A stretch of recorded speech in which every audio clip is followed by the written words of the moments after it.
Bueno, el día domingo el Ministerio de Educación publicó un reglamento que fija las condiciones mínimas, ojo, condiciones mínimas para que los colegios particulares puedan funcionar.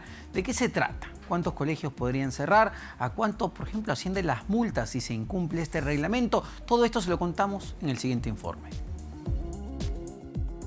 Los colegios particulares a nivel nacional deberán cumplir una serie de condiciones mínimas para poder funcionar, como contar con una infraestructura que respete parámetros mínimos de seguridad, funcionabilidad, habitabilidad y accesibilidad. Así lo establece el nuevo reglamento que publicó el Ministerio de Educación. Rosa Zapata, directora general de la Dirección General de Calidad de Gestión Escolar del Minedu, explicó que el objetivo es definir las reglas de juego en la educación básica, tal como lo hace SUNEDU con las universidades. Lo que busca este reglamento es establecer las condiciones básicas. Hasta el momento no existía ningún documento normativo en el Ministerio de Educación que diga cuál es el mínimo sobre el cual deben abrir los colegios, ¿no? No busca cerrar, como cualquier norma, tiene que tener, por supuesto, infracciones para que se disuada, digamos, y que no se cometan estas infracciones. El reglamento detalla una serie de sanciones. Por ejemplo, cobrar por adelantado 2 pensiones configura una falta grave y el colegio puede ser multado con hasta 220.000 soles. Pero según la gravedad de las faltas, las sanciones pueden llegar hasta los 440.000 soles por incumplir el reglamento. Para Edgardo Palomino, presidente de la Asociación de Colegios Privados de Lima, ACOPRIL, la propuesta del gobierno es inoportuna y desfasada. Además, advirtió que de las 24.000 instituciones privadas que hay en el país, cerrarían 10.000 a causa de las nuevas exigencias. Y encarecerá la educación privada porque al desaparecer los colegios que tienen mensualidades sociales de 150, 200, 300 soles, va a aumentar la demanda y la oferta va a disminuir. Por lo tanto, los precios de las mensualidades serán de 500 para arriba, principalmente de las cadenas de colegios. El reglamento dispone que un colegio privado que funcione en una propiedad alquilada debe contar con un contrato de arrendamiento no menor a 5 años. Justo Zaragoza, director fundador del Grupo Educación al Futuro, precisó que este tipo de exigencias afectaría al centro educativo que registró pérdidas económicas durante la pandemia. Un tercio de los colegios el año pasado ha terminado con las finanzas muy ajustadas, es decir, han tenido igual cantidad de ingresos que egresos. 13% de ellas inclusive están al borde del cierre del colegio, es decir, están por caer en bancarrota. Si bien los colegios privados tienen hasta 5 años para adaptarse a este nuevo reglamento, este sector ya se ha visto duramente afectado por la pandemia. El año pasado hubo una alta migración de escolares. Más de 300.000 estudiantes de colegios privados se matricularon en colegios públicos, según detalló el Ministerio de Educación. Bueno, sin duda, ¿no? Los colegios particulares han sido muy golpeados por la pandemia. Vamos a conversar en este momento con Edgar Palomino, representante de la Asociación de Colegios Privados de Lima. Señor Palomino, ¿cómo está? Muy buenas tardes. ¿Qué tal? Buenas tardes, Omar. Edgardo, sí, estaba bien. Así es. Perfecto, señor Palomino. En principio, entender por qué esta cifra del riesgo del cierre de 10.000 colegios privados es tremendo, ¿no? Estamos hablando de una gran cantidad de colegios en nuestro país que albergan a miles también de escolares. ¿Por qué? Para entenderlo, ¿por qué este reglamento pone en riesgo a esos 10.000 colegios? Porque la educación privada en el país está compuesta principalmente por colegios pequeños. El 75% de los 24.000 colegios que hay son colegios que tienen menos de 100 alumnos. Entonces, definitivamente sacaron sus resoluciones bajo normas de infraestructura que han cambiado y que tenemos que adecuarnos. Nosotros estamos llanos a adecuarnos a las nuevas normas. Sabemos que las normas evolucionan, pero no es el momento, ni nos están dando los plazos correspondientes ni los mecanismos.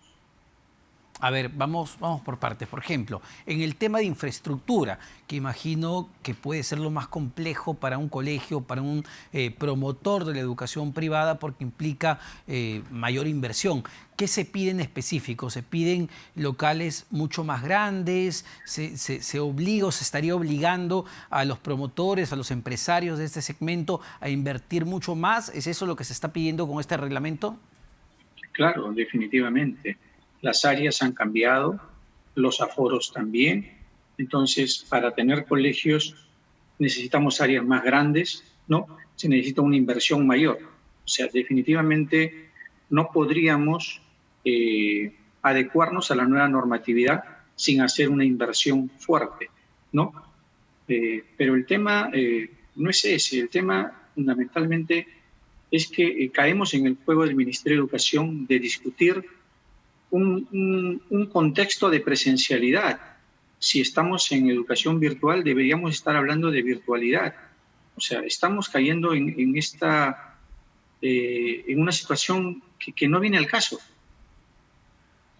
Claro, pero me imagino que el tema de virtualidad es, digamos, debido a la pandemia, una situación extraordinaria, y este reglamento, entiendo, apunta a tener, digamos, implantar estándares de calidad ya mirando más el mediano y largo plazo. Lo que no quita que los colegios no deban tener también plataformas virtuales eficientes, ¿no?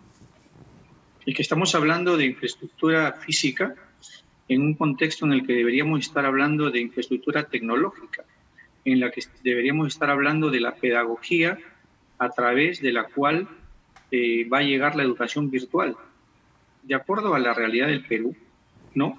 No sabemos cuánto va a durar esta virtualidad. Todos queremos regresar a la educación presencial, definitivamente, todos queremos, pero tampoco podemos, por darle prioridad a los beneficios de la educación presencial, poner en riesgo la salud de la comunidad educativa. Tenemos que ser realistas de acuerdo a lo que está pasando en nuestro país, que todos lo conocemos, ¿no? A ver, entonces, ¿cuáles son los plazos que está estableciendo el reglamento para que los colegios particulares se puedan adaptar a estos nuevos estándares de calidad?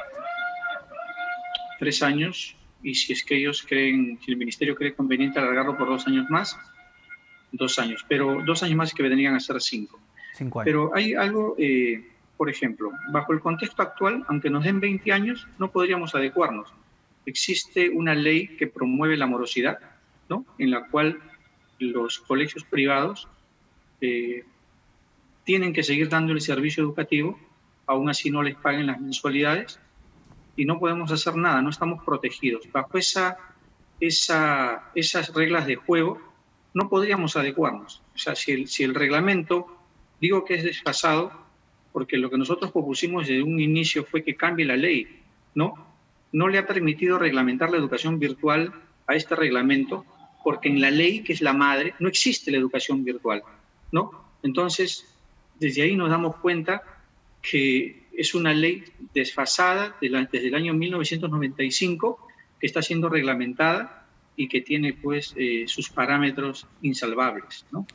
Ya, pero me imagino, señor Palomino, a ver, que un colegio también tiene que cumplir pues normas mínimas de infraestructura, espacios claro que sí, establecidos, amplios, para que los chicos lleven clases de la manera más adecuada. Usted nos dice que es imposible o va a ser muy complicado que los empresarios de este sector puedan hacer esas inversiones porque la ley actual, digamos, no los protege contra la morosidad. ¿Esa es la respuesta? No es solamente la ley de la morosidad, es que estamos golpeados por la pandemia. Estamos realmente golpeados, no hemos recibido apoyo de parte del gobierno, el Reactiva no nos llegó, por lo menos al 95% de colegios del Perú no les ha llegado, y pretender hacer inversiones en este contexto, desde nuestro punto de vista, tiene una finalidad, que es cerrarnos, ¿no? La pregunta es, ¿para qué? O sea, este reglamento va a cerrar 10.000 colegios. ¿Quién va a cubrir esa oferta? ¿Quién? Esa demanda. Para saber ¿cuáles serían los colegios más vulnerables? Entiendo que los más pequeños, pero ¿a quiénes atienden esos colegios más pequeños para saber también qué va a pasar o qué podría pasar con esos escolares? Los colegios, principalmente, bueno, estamos hablando de la educación privada, de la educación básica regular, inicial, primaria, secundaria, ¿no? Esos colegios atienden los sectores C, D y E, ¿no? O sea, en los conos, en esos sectores, el padre de familia hace un esfuerzo y manda al colegio privado pagando una mensualidad de 150, 200 soles, porque no cree en el colegio público que está ahí, que es gratuito. No cree por los problemas que ya sabemos que tiene la educación pública, ¿no?